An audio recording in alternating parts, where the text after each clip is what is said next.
I originally came into film because I found it a medium that was really socially engaging. It wasn't so much the formal beauty of films, although that was captivating, but it was the payoff of what films do in society or can do. Our documentary class today is dealing with one particular aspect of encounter, how filmmakers encounter their subjects and we encounter the film. That is, how do filmmakers deal with subjects whom they do not agree with. Most documentaries are about people you admire, respect, want to know more about. Some filmmakers take the bull by the horns and tackle subjects that involve people they don't particularly respect. The me, the I who is in that encounter, is the I of the IU. And it means that one is at that moment fully present. And time and space, as he says at another point, take on a new quality. And this is all fleeting. With Peter Forgash, is that footage still in it? Yeah. When did it become the IU? I love watching students learning skills, techniques, processes, procedures, ways of questioning that become more or less second nature or habitual.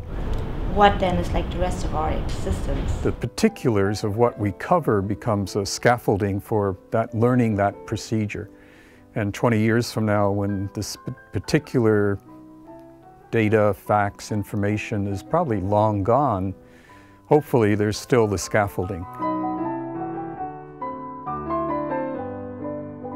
My dissertation was on Newsreel, a political filmmaking group that made documentaries. It was part of the New Left in the 60s, 70s. I got heavily involved in more theoretical questions and published some anthologies called Movies and Methods that helped create the discipline.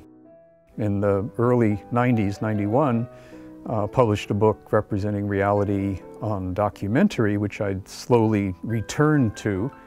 And that was really the first book that moved beyond anecdotes and interviews to really look at documentary as a form of expression that had the same rigor and complexity as narrative fiction films. That, I think, in some ways launched what's now contemporary documentary film study, which has become huge. One of the things that I find really appealing about being at San Francisco State is that it's not a research university. I think in the Ivy League and so on, the relations with students is often a bit more remote. I am always struck by how hard people work, not only to get their degree and to complete the program, but outside the program to support themselves in the program. Most people here are really doing two jobs at once, and I think it's a tribute to the determination and ambition and energy that the students in our program have. I have a lot of respect for them.